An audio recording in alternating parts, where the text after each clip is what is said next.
இது நமது கேப்டன் தொலைக்காட்சியின் காலை செய்திகளை வழங்குவதற்காக மோனிஷா. முக்கிய செய்திகள். தமிழகத்தை இந்தியாவின் முதன்மை மாநிலமாக மாற்றுவதே கேப்டனின் லட்சியம். திருமதி பிரேமலதா விஜயகாந்த் பேச்சு.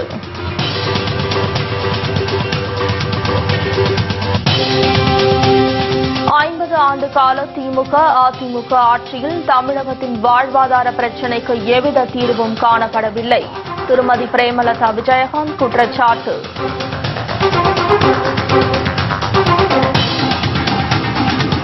கேப்டன் விஜயகாந்த் தலைமையில் ஆட்சி அமைவது உறுதி. தேமுதிக மக்கள் நல கூட்டணி தலைவர்கள் திட்டவட்டம்.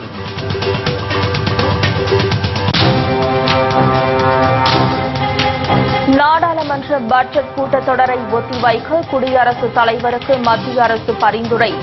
உத்தரகாண்ட் அரசியலில் ஏற்பட்டுள்ள சிக்கலான சூழல் காரணமாக முடிவு.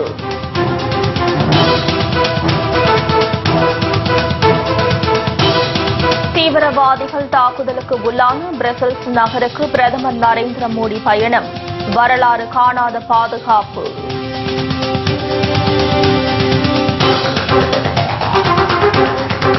விரிவான செய்திகள். 50 ஆண்டு கால திமுக அதிமுக ஆட்சியில் தமிழகத்தின் வாழ்வாதார பிரச்சினைக்கு எவ்வித தீர்வும் காணப்படவில்லை என்று திருமதி பிரேமலதா விஜயகாந்த் குற்றம் சாட்டியுள்ளார். மேலும் தமிழகத்தை இந்தியாவின் முதன்மை மாநிலமாக மாற்றுவதே கேப்டனின் லட்சியம் என்று உறுதிபட கூறினார். திருச்சியில் பிரம்மாண்டமாக நடைபெற்ற தேர்தல் அறிக்கை விளக்க பொதுக்கூட்டத்தில் பேசிய அவர், திருச்சியில் தேமுதிக பல்வேறு வரலாற்று சாதனைகளை படைத்துள்ளதாகவும் அதேபோல் வரப்போகும் தேர்தலில் வரலாறு படைக்க இருப்பதாகவும் தெரிவித்தார். 50 ஆண்டு காலத்திற்கு பிறகு அதிமுக திமுகவுக்கு மாற்றாக தமிழகத்தில் தேமுதிக மக்கள் நல கூட்டணி அமைந்துள்ளதாகவும் இக்கூட்டணி வரும் தேர்தலில் அதிமுக திமுக ஆகிய ஊழல் கட்சிகளை விரட்டியடித்து புதிய சரித்திரம் படைக்கும் என்றும் கூறினார். சினிமா நடிகராக இருந்ததுல இருந்து இன்னைக்கு எதிர்கட்சி தலைவராக வருகிற வரைக்கும் நான் பார்த்துக்கிட்டு இருக்கேன். கேப்டனை எதிர்த்தவர்கள் இன்றைக்கு வரைக்கும் வாழ்க்கையில வெற்றி பெற்றதாக சரித்திரமே கிடையாது. இது உண்மை. அது அவங்க நண்பர்களாக இருக்கட்டும், சினிமா துறையை சேர்ந்தவர்களாக இருக்கட்டும், இன்னைக்கு அரசியல வந்த பிறகும் சரி. ஜெயலலிதா அவர்கள் கூட என்ன சொன்னாங்க, சட்டசபையில கேப்டன் எந்திரிச்சு இன்னைக்கு நம்ம தேர்தல் அறிக்கையில சொல்லாததை நீங்க செய்றீங்களே, மக்களுக்கு வாக்குறுதி என்ன கொடுத்தீங்க, எந்த விலைவாசி உயர்வையும் உயர்த்த மாட்டேன் என்று சொன்னதால நம்ம ஆட்சிக்கு வந்தோம். அதனாலதானே நான் உங்க கூட கூட்டணி வச்சேன். ஆனா வந்து 6 மாசத்திலேயே பால் விலையை உயர்த்திட்டீங்க, பஸ் கட்டணத்தை உயர்த்திட்டீங்க, மின் கட்டணத்தை உயர்த்திட்டீங்க. ஏன் இதை செய்வீர்கள் என்றுதான் சட்டசபையில கேப்டன் கேட்டார். அதுக்கு உரிய பதில சொல்றதுக்கு கெப்பாசிட்டி இல்லாத ஒரு ஜெயலலிதா, உங்களுக்கு திராணி இருந்தால் தைரியம் இருந்தால் நீங்க இடைத்தேர்தலை தனிச்சு போட்டுருங்க. தனிச்சு போட்டிடுறது என்ன கேப்டனுக்கு என்ன புதுசா? கட்சி ஆரம்பிச்ச முதல் வருஷத்திலேயே 234 தொகுதியிலும் வேட்பாளரை நிறுத்தி சரித்திரத்தை படுத்தது தேமுதிக. இன்னைக்கு தனிச்சு போட்டியிட முடியும் என்ற வரலாறை உருவாக்கியது தேமுதிக. கேப்டனின் கூட்டணி முடிவை விவரித்ததுடன் தமிழ்நாட்டை இந்தியாவின் முதன்மை மாநிலமாக மாற்றி வளர்ச்சி பாதைக்கு கொண்டு செல்வதே கேப்டனின் லட்சியம் என்று திருமதி பிரேமலதா விஜயகாந்த் பெருமிதம் தெரிவித்தார். கேப்டன் தலைமையில் அமைந்துள்ள தேமுதிக மக்கள் நல கூட்டணி ஆட்சியை பிடிக்கும் என்று பல நாளேடுகள் கருத்து கணிப்புகள் வெளியிட்டு வருவதாக தெரிவித்தார்.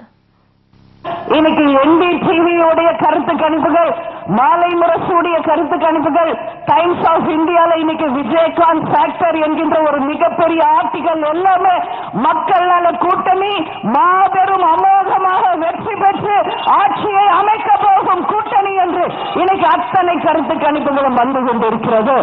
பொறுத்திருந்து பாருங்கள். மே 19ஆம் தேதி ரிசல்ட் வரட்டும். கேப்டன் கூட பயணிக்கும் அத்தனை சகோதரர்களுமே மந்திரிகளாகவும் மேயர்களாகவும் சேர்மன்களாகவும் எம்எல்ஏக்களாகவும் மாற்றி அத்தனை பேரும் இந்த நாட்டின் சிறந்த உதாரணங்களாக கேப்டன் அவர்கள் உறுதியாக மாற்றுவார் என்பதில் எந்த விதமான மாற்று கருத்துமே இல்லை. இன்னைக்கு மகளிர் அணியை எடுத்துக்கங்க. தேமுதிக மகளிர் அணிக்கு ஈக்குவலா இன்னைக்கு எந்த மகளிர் அணியுமே கிடையாது. மஞ்சள் சீருடை கட்டி அவங்க வந்தாங்கன்னா டோல்கேட்ல இருந்தாலும் சரி, ஒரு போலீஸ் ஆபீசரா இருந்தாலும் சல்யூட் அடிச்சு போங்கம்மா கேப்டன் மீட்டிங் போறீங்களா என்று மரியாதையாக அனுப்பக்கூடிய அளவு இன்னைக்கு அந்தஸ்தை பெற்ற ஒரு மகளிர் அணியை பெற்ற ஒரே கழகம் தேசிய முற்போக்கு திராவிட கழகம். காமராஜர் ஆட்சிக்கு பிறகு தமிழகத்தில் 50 ஆண்டுகளாக ஆட்சி செய்து வரும் ஜெயலலிதாவும் கருணாநிதியும் ஊழல் செய்தார்களே தவிர தமிழக மக்களுக்கு எந்தவித நலனும் செய்யவில்லை என்று குற்றம் சாட்டினார். மக்கள் நலனில் அக்கறை இல்லாத இரண்டு கட்சிகளையும் புறக்கணித்துவிட்டு மக்கள் நலன் என்ற ஒரே குறிக்கோளாக இருக்கும் தேமுதிக மக்கள் நல கூட்டணிக்கு ஒருமுறை வாய்ப்பு வழங்க வேண்டும் என திருமதி பிரேமலதா விஜயகாந்த் கேட்டுக் கொண்டார். ஜெயலலிதா ஆட்சியில் சட்டம் ஒழுங்கு முற்றிலும் சீர்குலைந்து விட்டதாகவும் அதற்கு உதாரணம் ராமஜெயம் கொலை வழக்குதான் என்றார். 4 ஆண்டுகளாகியும் அவரது கொலையில் தொடர்புடைய யாரும் கைது செய்யப்படாதது வெட்கப்பட வேண்டிய விஷயம் என விமர்சித்தார். இன்னைக்கு 60 வருஷமா நீங்க பாருங்க, தமிழ்நாடு அரசியல்ல காமராஜர் ஆட்சி மட்டும்தான் தமிழ்நாட்டின் பொற்கால ஆட்சி. ஸ்கூல்ஸ் பண்ணாரு, சத்துணவு போட்டாரு, அதே மாதிரி டேம்ஸ் கட்டினாரு, அத்தனை பகுதியும் முன்னேற்றினார். அதற்கு பிறகு வந்த கலைஞரும் ஜெயலலிதாவும் எந்த முன்னேற்றத்தையுமே காணாம வெறும் லஞ்சம் ஊழலை மட்டுமே செய்து தமிழ்நாட்டையும் தமிழக மக்களையும் இன்னைக்கு படுகொலிக்கு தள்ளது மட்டும்தான் சரித்திரம்.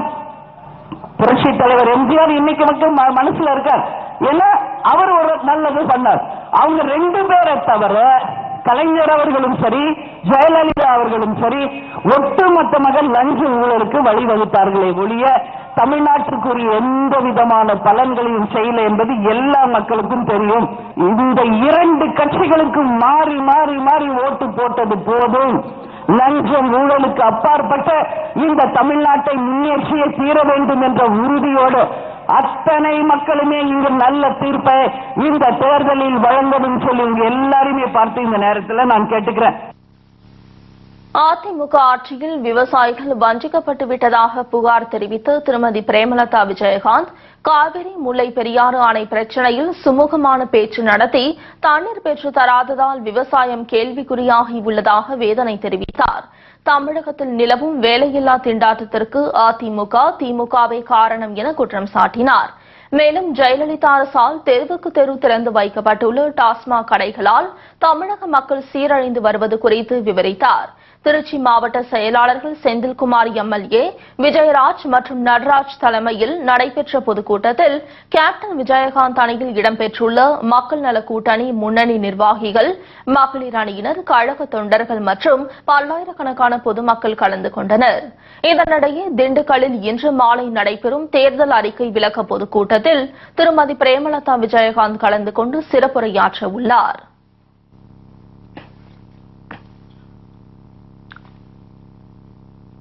தேமுதிக ஆட்சிக்கு வந்தால் செயல்படுத்தப்படும் திட்டங்கள் என்னென்ன என்பது தொடர்பான தேமுதிகவின் தேர்தல் அறிக்கை குறித்து திருமதி பிரேமலதா விஜயகாந்த் விளக்கமாக எடுத்துரைத்தார். திறமை இல்லாத ஒரு ஜெயலலிதா ஆட்சிக்கு மக்களாகிய நீங்கள் முற்றுப்புள்ளி வைக்கிறோம். ஒரு பக்கம் பார்த்தோம்னா விளைச்சல் அதிகமா இருக்கும், அதை சேமிச்சு வைக்கிறதுக்கு கிடங்கு இல்ல. சோ மழையிலையும் வெயிலையும் காஞ்சி வேஸ்டா போகுது. நெல் கொள்முதல் இன்னைக்கு வேணும்னு சொல்லி கேட்கிறாங்க, அதுக்கும் வழி இல்லை. கோல்டு ஸ்டோரேஜ் வேணும்னு கேட்கிறாங்க, அதுக்கும் வழி இல்லை. ஏற்றுமதி செய்யணும் விளைவிச்ச பொருட்கள் கேட்கிறாங்க, அதுக்கும் வழி இல்லை. இது போல விவசாயிகள் நிலைமை மிகவும் கேவலமா இருக்கு. இந்த நிலைகளை எல்லாம் மாற்றி நிச்சயமாக தமிழ்நாட்டின் முதலாளிகளாக விவசாயிகளை நாம் மாற்றுவோம் என்ற உறுதியை இந்த நேரத்தில் உங்க எல்லாருக்குமே நான் சொல்றேன். அது மட்டும் இல்ல, இந்த தேர்தல் அறிக்கையில நாம முக்கியமாக சொல்ல வேண்டிய சில விஷயங்கள். கேப்டன் ஜெயிச்சு வந்தோடனே நமக்கு கண் எப்படி 2 கண்ணு முக்கியமோ, முதல் வேலையாக விவசாயத்திற்கும் நெசவுக்கும் நம்ம முதல் கான்சென்ட்ரேஷன் அதுக்குதான். விவசாயத்தை முன்னேற்றணும், நெசவு முன்னேற்றம், அத்தனை பேருக்கும் வேலை வாய்ப்பை உருவாக்கணும். அதன் வகையாக இங்கு இருக்கிற படிக்காத இளைஞர்களுக்கு வேலை வாய்ப்பை உருவாக்கணும் என்பதில் கேப்டன் உறுதியா இருக்காரு. அதுல சிலவை விவசாயிகளை வெளிநாட்டுக்கு அனுப்பி முறையாக ட்ரைனிங் கொடுத்து அந்த நியூ டெக்னாலஜி இங்க இம்ப்ளிமெண்ட் பண்ணி விவசாயத்தை பல மடங்கு உயர்த்துவது, விளைவிச்ச பொருளை ஃபாரின்க்கு எக்ஸ்போர்ட் பண்றது. அது மட்டும் இல்லாம இங்க இருக்கிற விவசாயிகளுக்கு மானிய விலையில கருவிகளும் உரங்களும் கொடுப்பது, இயற்கை வேளாண்மையை நாம ஊக்கப்படுத்துவது. இது மட்டும் இல்லாமல் அவங்களுக்கு வேண்டிய லோன் வசதியை நாம செய்து தருவது. மாணவர்களுக்கு இன்னைக்கு படிச்சுட்டு இன்ஜினியரிங் காலேஜ் படிச்ச மாணவங்களுக்கு பாத்தீங்கன்னா வேலை வாய்ப்பு கிடையாது. அதனால விப்ரோ, இன்ஃபோசிஸ் போன்ற பெரிய பெரிய நிறுவனங்களோட டை அப் பண்ணி படிச்சு முடிச்ச அத்தனை இன்ஜினியர்ஸ்க்குமே உடனடியாக வேலை வாய்ப்பை உருவாக்கி கொடுப்போம் என்ற உறுதியை இன்னைக்கு கேப்டன் அவர்கள் கொடுக்கிறாங்க. இதனால அரசுக்கு முதல் வேலையே 25 லட்சம் பேருக்கு வேலை வாய்ப்பை உருவாக்கி கொடுப்பதுதான். நான் சொன்ன மாதிரி இளைஞர்களுக்கு இந்த பெரிய கம்பெனிகள் மூலமாக படிச்சவங்களுக்கு வேலை வாய்ப்பை கொடுக்கிறது மூலமாக ஒரே ஒரு வருஷத்துல 1.5 லட்சம் ஸ்டூடெண்ட்ஸ்க்கு உடனடி வேலை வாய்ப்பை நம்மால் உருவாக்க முடியும். அதே போல ப்ராவிடன்ட் ஃபண்ட் சேமல்ல நிதி சொல்வாங்க.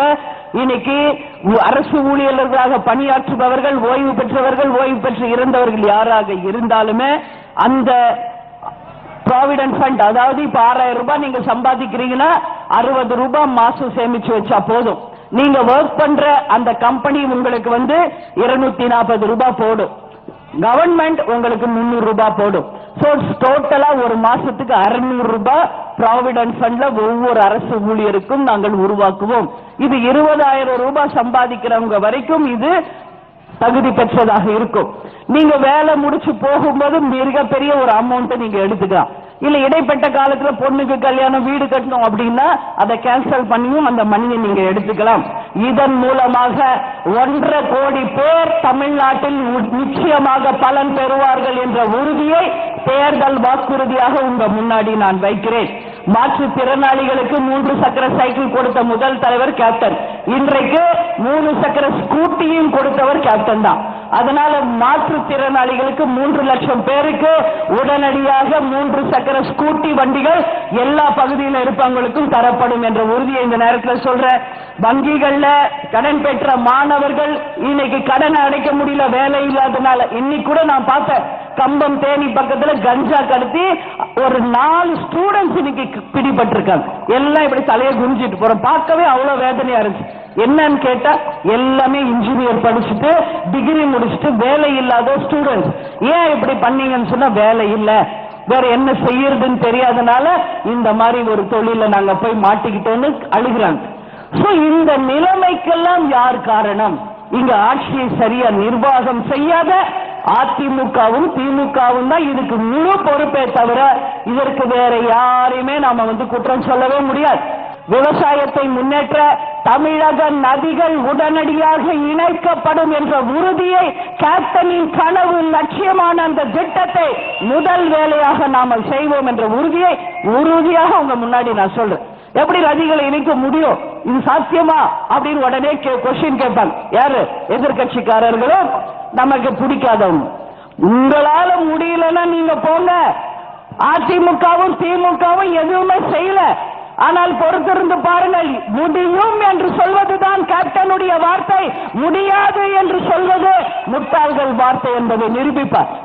தேமுதிகவுக்கு மக்கள் நல கூட்டணிக்கு இன்னைக்கு யாரோட கூட்டணி? தமிழ்நாடு மக்களாகிய உங்களோடு தான் கூட்டணி.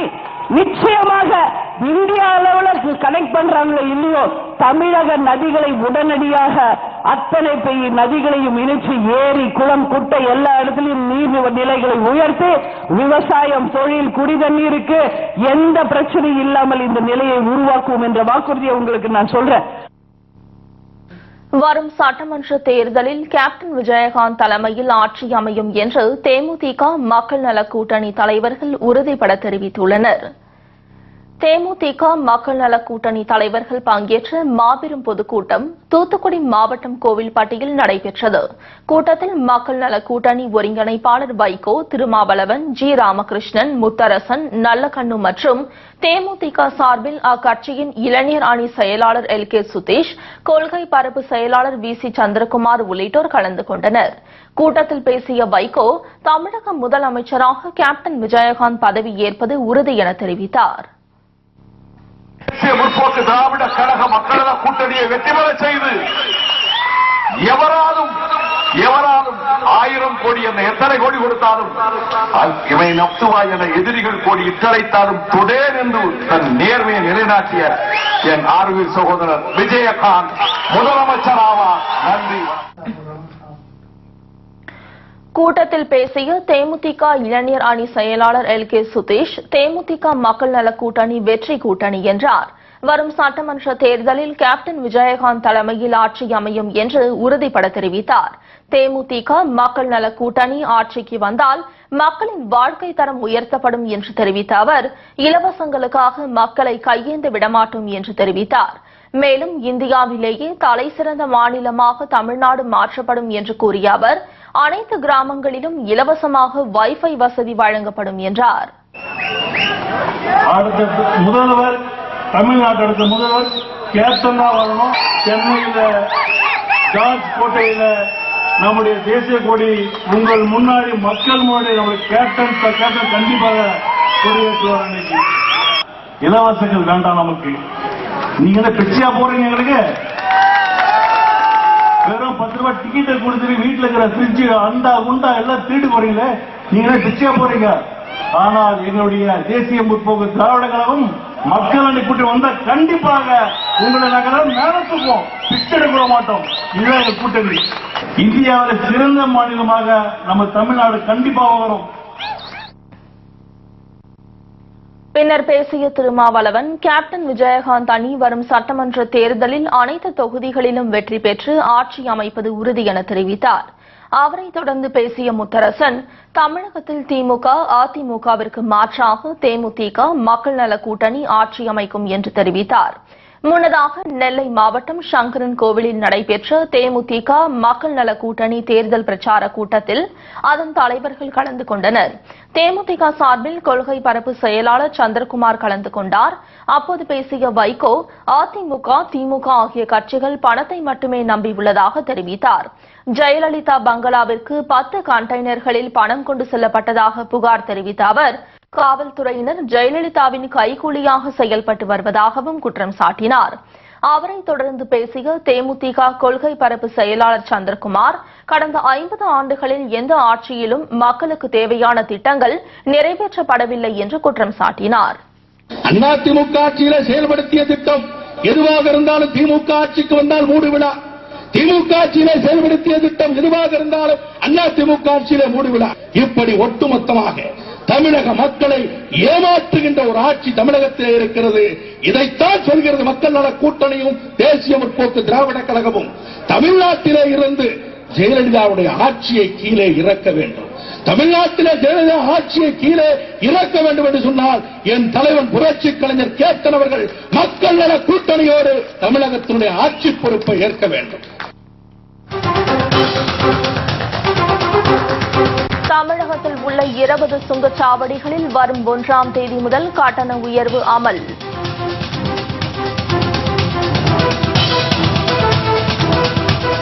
நெல்லை கொள்முதல் செய்ய கோரி விவசாயிகள் சாலை மறியல் மற்றும் பல செய்திகள் விளம்பர இடைவேளைக்கு பிறகு. நாடாளுமன்ற கூட்டத்தொடரின் 2வது அமர்வு அடுத்த மாதம் கூட உள்ள நிலையில் பட்ஜெட் கூட்டத்தொடரை ஒத்திவைக்குமாறு குடியரசுத் தலைவருக்கு மத்திய அரசு பரிந்துரை செய்துள்ளது. நாடாளுமன்ற பட்ஜெட் கூட்டத்தொடர் கடந்த பிப்ரவரி 23ஆம் தேதி தொடங்கியது.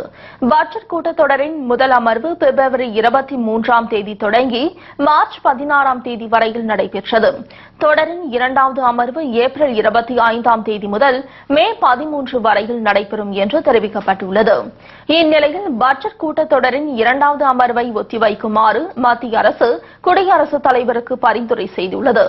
உத்தரகாண்ட் அரசியலில் ஏற்பட்டுள்ள நெருக்கடியான சூழல் காரணமாக இந்த முடிவு எடுக்கப்பட்டுள்ளதாக கூறப்படுகிறது.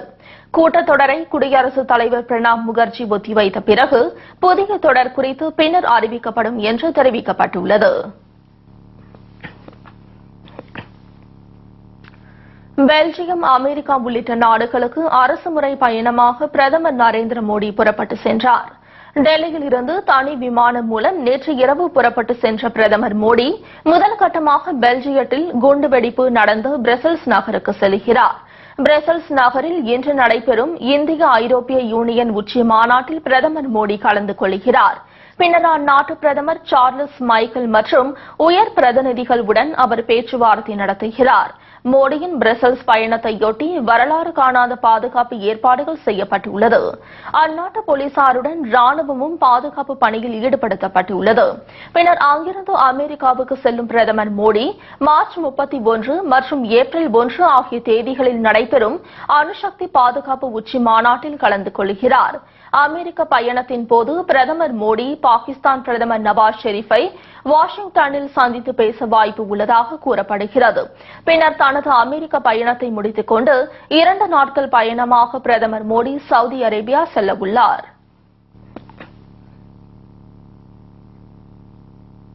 சுதந்திர போராட்ட வீரர் நேதாஜி தொடர்பான மேலும் 50 ஆவணங்களை மத்திய அரசு வெளியிட்டது. நேதாஜி சுபாஷ் சந்திர போஸ் கடந்த 1948ஆம் ஆண்டு விமான விபத்தில் இறந்துவிட்டதாக கூறப்பட்டது. அவர் விமான விபத்துக்கு பிறகு உயிருடன் இருந்ததாக பரபரப்பு தகவல் வெளியாகின. அவரது மரணம் குறித்து பல்வேறு சர்ச்சைக்குரிய தகவல்கள் வெளியானதால் அவரை பற்றிய உண்மை தகவல் என்ன என்பதில் மர்மம் நீடிக்கிறது. நேதாஜியின் மரணம் தொடர்பான சர்ச்சைக்கு முற்றுப்புள்ளி வைக்க அனைத்து ஆவணங்களையும் வெளியிட மத்திய அரசு முடிவு செய்தது. அதன்படி நேதாஜி தொடர்பான 100 ரகசிய கோப்புகளை கடந்த ஜனவரி மாதம் பிரதமர் நரேந்திர மோடி வெளியிட்டார். இந்நிலையில் மத்திய அமைச்சர் மகேஷ் சர்மா நேதாஜி தொடர்பான மேலும் 50 ஆவணங்களை வெளியிட்டுள்ளார். இந்த 50 ஆவணங்களில் 10 பிரதமர் அலுவலகத்தில் இருந்தும் 10 ஆவணங்கள் உள்துறை அமைச்சகத்தில் இருந்தும் மீதமுள்ள 30 ஆவணங்கள் வெளியுறவுத்துறை அமைச்சகத்திடம் இருந்து பெறப்பட்டு வெளியிடப்பட்டுள்ளது.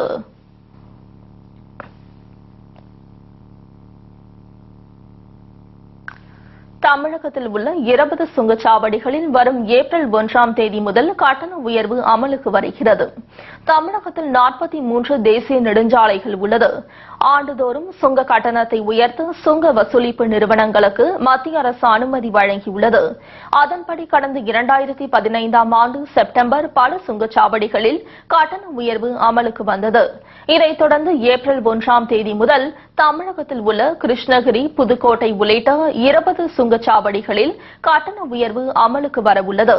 தற்போது கார் உள்ளிட்ட இலகு ரக வாகனங்களுக்கு ₹25 முதல் ₹75, சரக்கு வாகனங்களுக்கு ₹300 மேல் கட்டணம் வசூலிக்கப்படுகிறது. இதில் 10% கட்டண உயர்வு அமலாக உள்ளதால் சரக்கு வாகனங்களின் வாடகை உயர வாய்ப்பு உள்ளது.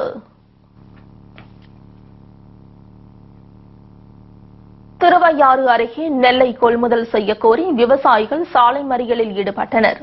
தஞ்சை மாவட்டம் திருவையாறு அடுத்த பனையூர் கிராமத்தில் தமிழ்நாடு நுகர்பொருள் வாணிப கழகம் சார்பில் நேரடி நெல் கொள்முதல் நிலையம் செயல்பட்டு வருகிறது. அங்கு கடந்த சில நாட்களாக தாங்கள் கொண்டு வந்த நெல்லை கொள்முதல் செய்யவில்லை என விவசாயிகள் புகார் தெரிவித்துள்ளனர்.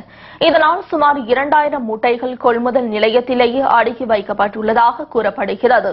இதனை கண்டித்து 100க்கும் மேற்பட்டோர் நெல் மூட்டைகளுடன் திருவையாறு திருக்காட்டுப்பள்ளி சாலையில் மறியலில் ஈடுபட்டனர். தகவல் அறிந்து சம்பவ இடத்திற்கு சென்ற அதிகாரிகள் நெல் அனைத்தையும் கொள்முதல் செய்ய நடவடிக்கை எடுக்கப்படும் என உறுதி அளித்ததன் பேரில் மறியல் கைவிடப்பட்டது.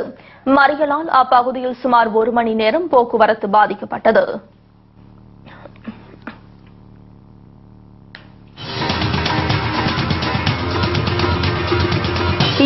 ஓவர் உலகக்கோப்பை கிரிக்கெட் போட்டியில் இறுதிப் போட்டிக்கு தகுதி பெறப்போவது யார்?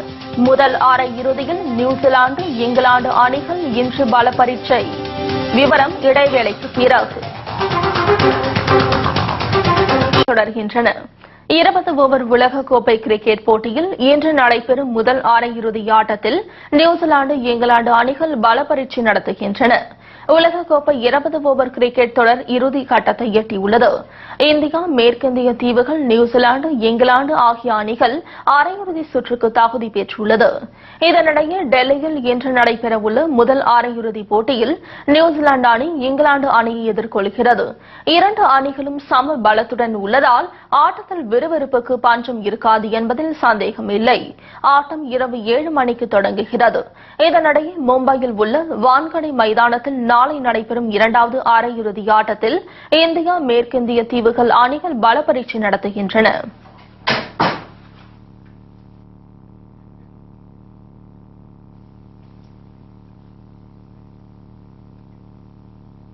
இத்துடன் செய்திகள் நிறைவடைகின்றன. உண்மை செய்திகளை உள்ளது உள்ளபடி உடனுக்குடன் தெரிந்து கொள்ள தொடர்ந்து இணைந்திருங்கள் நமது கேப்டன் செய்திகளுடன். வணக்கம்.